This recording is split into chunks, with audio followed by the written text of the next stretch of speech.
el del 85 y el del 57.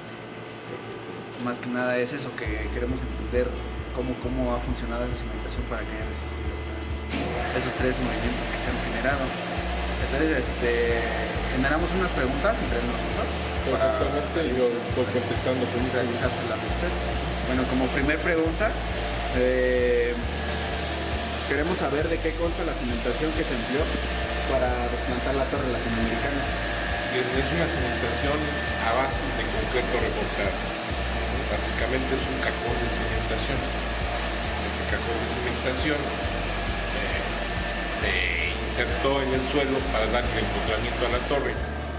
Este empotramiento se da a través de 3 niveles de sótano. Estoy hablando de una excavación que se hizo de 13,5 metros de profundidad. Básicamente hablamos de un elemento que sirve como contención y como anclaje, fundamentalmente. Bueno, también habíamos encontrado en fuentes que también hay sistema de pilotaje bajo este cajón de cimentación. No, el propio cajón de cimentación es el sistema de flotación. Al ser impermeable, está aislado del exterior. Recordemos que aquí estamos en el centro de la ciudad y es una zona de arcillas saturadas de agua al 100%. Esta saturación de agua genera que propiamente un cajón que pese menos que el volumen de agua que desplaza, flote. Entonces está flotando y es en este cajón donde se genera el principio de flotación. Bueno, pasando a la siguiente pregunta, es ¿en qué está basado este sistema de cimentación y por qué se utilizó dicho sistema para la torre? En las condiciones del suelo, como ya mencionamos, estamos en el centro de la Ciudad de México, una zona de arcilla saturada al 100% de agua. Esto genera que cualquier tipo de cimentación deberá ser muy específica en esta zona. Aquí se tomó el criterio de aprovechar la presencia de agua en beneficio de la construcción, que realmente es un elemento que en otras circunstancias sería un elemento desfavorable. En este caso se aprovecha y se utiliza para cargar parte del peso del edificio por medio del cajón de cimentación. Otro elemento que tiene es el apoyo directo por medio de pilotes. Los pilotes parten o están apoyados propiamente sobre la losa de cimentación, es decir, la parte baja de la caja, y a partir de ahí se desplantan pilotes. Estos pilotes actualmente tienen una longitud de 19,5 metros. ¿Sí? Originalmente tenían 33, 34 metros para apoyarse directamente en el estrato resistente.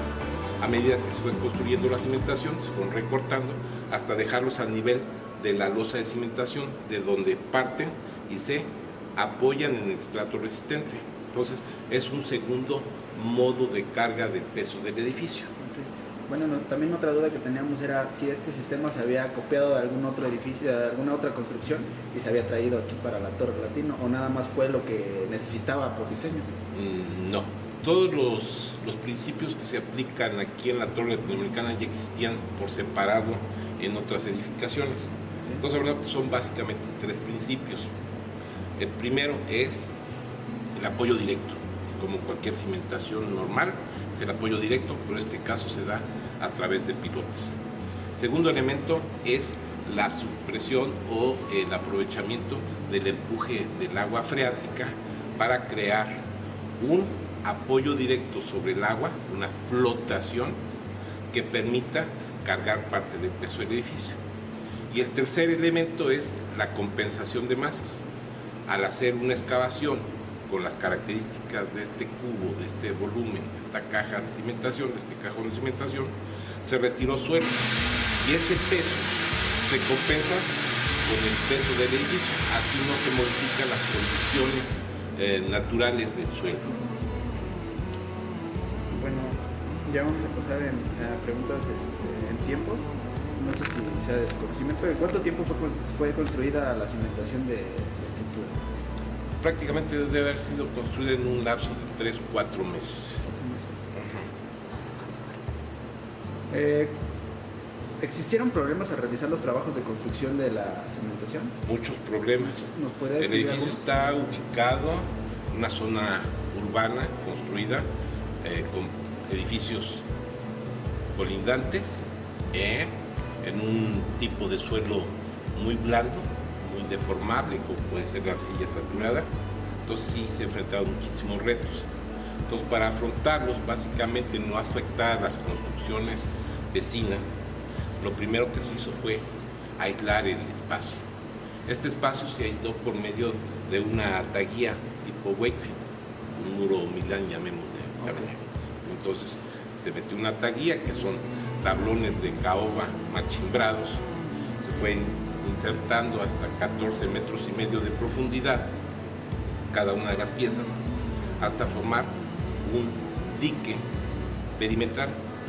A partir de ese momento ya se está aislando respecto a las construcciones circunvecinas, y las condiciones de ir bajando el nivel del agua en el interior de la construcción sin afectar los edificios, porque si retira usted el agua va a tener afectaciones a los edificios colindantes. Aquí hacia el lado oriente existía el Hotel Guardiola, y el que está todavía, que es el edificio Rule, debían de no tener ninguna afectación.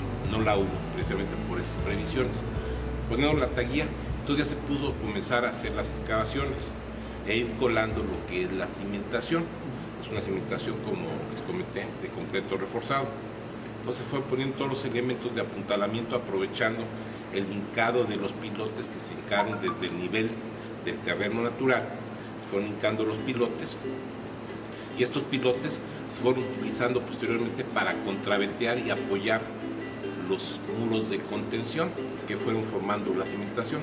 Fue bajándose poco a poco hasta que se llegó al nivel de 1250, que es a donde se encuentra la losa de cimentación. Entonces vamos conformando cada uno de los elementos, todos las vigas, las traves diagonales que corren de esquina a esquina y atraviesan y soportan, creando un apoyo para cargas de torsión. Se fueron construyendo y fabricando el proceso a medida que se fue excavando el edificio. La siguiente pregunta es, ¿qué tipos de trabajos de exploración geotécnica se realizaron en el momento de empezar la construcción? Se hicieron básicamente los estudios de mecánica de suelo, de resistencia, de características piezométricas, resistencia de los distintos estratos. Se encontraron resistencias, estratos resistentes a distintos niveles. Estamos propiamente, tenemos estratos resistentes en esta zona a 7 metros, a 33 metros, a 50 metros y a aproximadamente 80 metros tenemos la base del vaso que conforma la Ciudad de México. Entonces se decidió aprovechar el estrato de 33 metros para que ese fuera el punto de apoyo del edificio. La siguiente pregunta sería, bueno, en esta la hicimos en 3 partes. ¿Existieron desplazamientos de la estructura en lo que fue el sismo del 57, el 85 y en el actual de este año? Claro que sí. O sea, la superestructura es una estructura de acero. Entonces, eso le permite aceptar deformaciones. Claro que hubo desplazamientos. La misma elasticidad de los elementos estructurales que justamente parten de este segundo sótano hacia arriba. Todas las columnas que vemos son columnas de acero recubiertas con micelio, por eso va la idea de que son de concreto. Estas columnas tienen deformación, y esas deformaciones se han dado afortunadamente gracias a los cálculos que se hicieron dentro del rango de deformaciones aceptables. No hay deformaciones que hayan causado una falla de ninguno de los elementos que son fundamentales para un sismo, que son las columnas. Bueno, y como tal, ¿qué tipo de revisiones y a qué elementos se han realizado después del sismo de este año? Bien, básicamente se revisan conexiones en puntos críticos. Tenemos puntos críticos por la situación arquitectónica del edificio. Vemos que son volúmenes que se van reduciendo, y hay una parte muy esbelta. Todas estas reducciones se hace una revisión de las columnas para verificar su estado, dado que las fuerzas cortantes en esos puntos específicos son las mayores, son las que pueden causar el colapso de una estructura y específicamente de cualquier edificio. Entonces la falla por sismo es una falla por cortante. Entonces hay que revisar justamente las conexiones y el estado de las columnas justamente en los puntos donde los cortantes son máximos. y básicamente se da ello en las columnas que están en los cambios de sección del edificio, siendo las más críticas las del piso 14, donde tenemos justamente la mayor reducción y la mayor longitud del área o del edificio dentro del volumen que tiene hacia la parte alta. Bueno, y constantemente se ha ido modificando lo que era el reglamento de construcciones, dependiendo del sismo que fuera. Del 57 hubo modificaciones, después del 85 igual. Se supone que en este año igual va a haber modificaciones debido al sismo que se seguramente las va a haber. Entonces, ¿hay planes a futuro de alguna modificación considerando esta actividad sísmica? No, dado que el edificio desde un principio se construyó, se diseñó, se analizó, no en función de los reglamentos existentes. O sea, este edificio, si se hubiera hecho conforme a los reglamentos que estaban vigentes en aquel momento, probablemente ya no estaría la torre. Pero no, se superó ese parámetro de normatividad y se analizó y diseñó en función de características muy específicas de sismicidad. Este edificio se diseñó, fue el primer edificio diseñado dinámicamente, no solamente en México, sino en el mundo. Este diseño se aprovechó utilizando la teoría sísmica contra sismos del ingeniero, del doctor Nathan Newmark. Aquí es el primer edificio donde se aplica esta teoría. Entonces es una teoría que resultó sumamente exitosa. Cambio de normatividad, bueno, puede haberla, pero específicamente la torre sobrepasa las condiciones de la normatividad vigente. Y ya, bueno, esta última persona comentaba que sí hubo muchos desplazamientos después de los sismos. En particular nos interesa mucho el del 85, que era el que conocíamos antes de este año. Hubo muchos daños a la ciudad.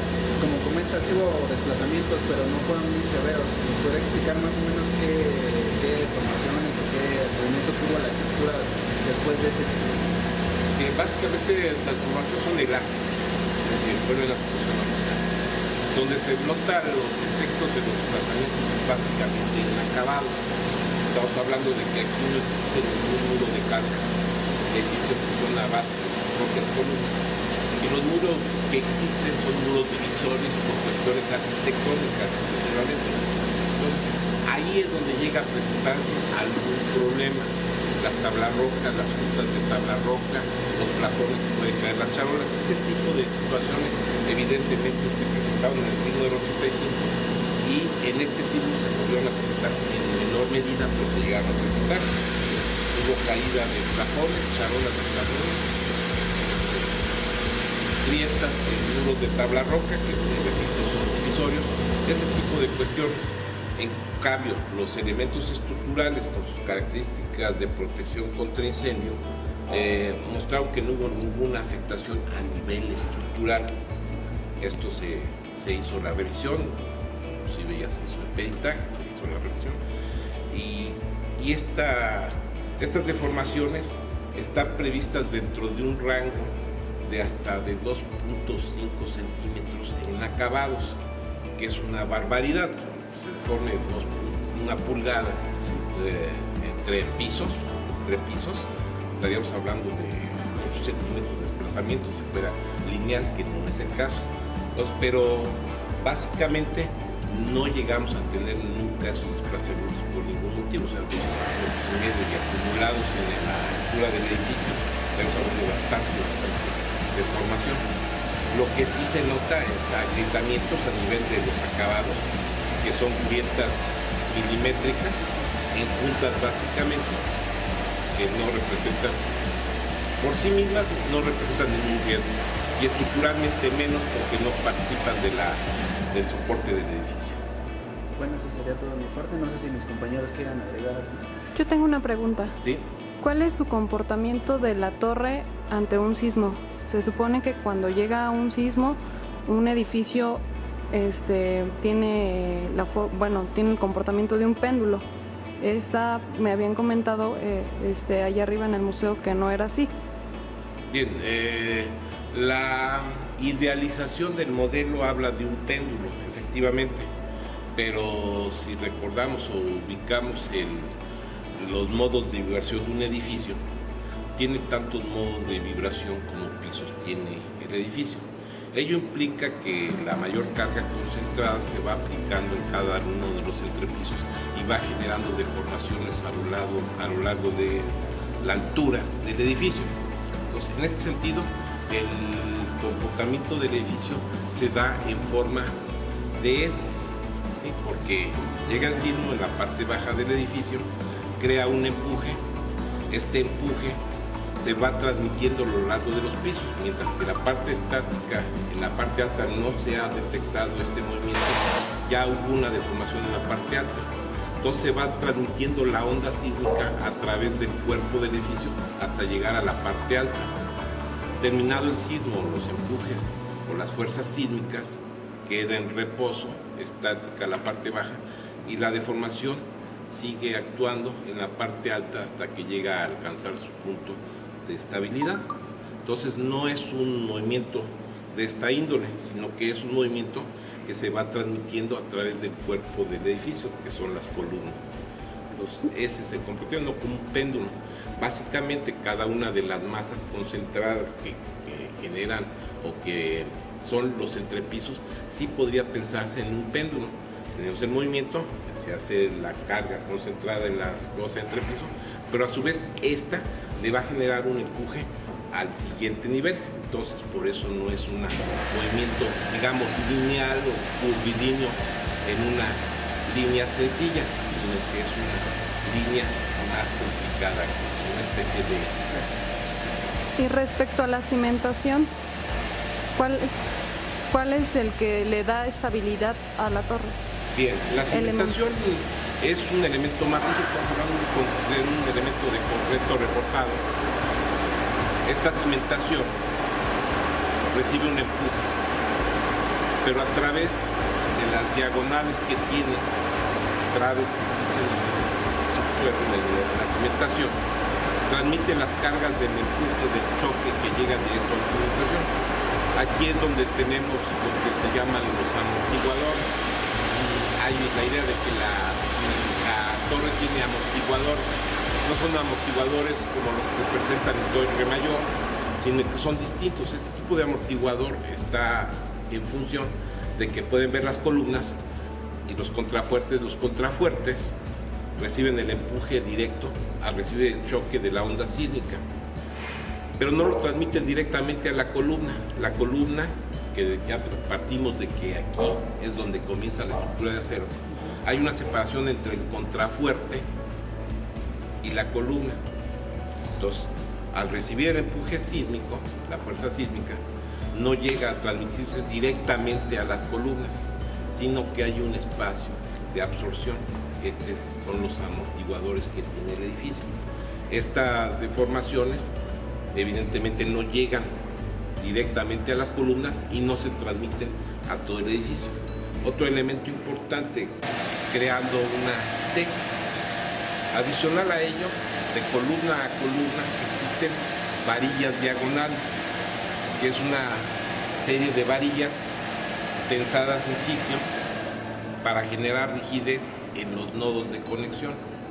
Esto se transmite directamente a los anillos perimetrales, y estos anillos perimetrales están ayudando a aumentar la rigidez del entrepiso para fuerzas cortantes, como aprovechando las losas de entrepiso y transmitiendo estas cargas hacia los anillos, ligando cada uno de los elementos estructurales en forma diagonal, no solamente con armados en forma perpendicular a los ejes, sino de manera diagonal. Entonces, esos elementos son fundamentalmente. También tiene otro punto importante, que es el mezanín del piso número 2. El piso número 2 está desligado, es un entrepiso desligado en el perímetro de la estructura de fachada o de las columnas perimetrales. Este es un, llamémoslo, contrapeso, que también sirve como amortiguamiento. Ahí llega el empuje, ahí se reduce la carga porque hay una deformación mayor, se absorbe parte del empuje y no hay tal transmisión directa a la rigidez total de la estructura. Esos son, digamos, los elementos fundamentales para efectos sísmicos. Otra cosa importante son las fachadas. Las fachadas se hicieron de aluminio y estas fachadas están compuestas de cristales.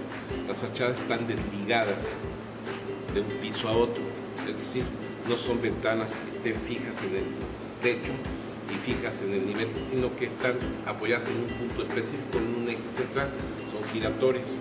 Esto permite que cuando se presenta un sismo exista facilidad de que se puedan deformar en cualquier dirección, porque están apoyadas en un solo punto central, superior e inferior. Ello les permite aceptar deformaciones hasta de 2,5 centímetros, como les comentaba, sin sufrir daños, pero evidentemente un desplazamiento de 2 centímetros de piso es una cosa brutal. La experiencia que tenemos es que fue un sismo muy fuerte, aunque fue de menor magnitud.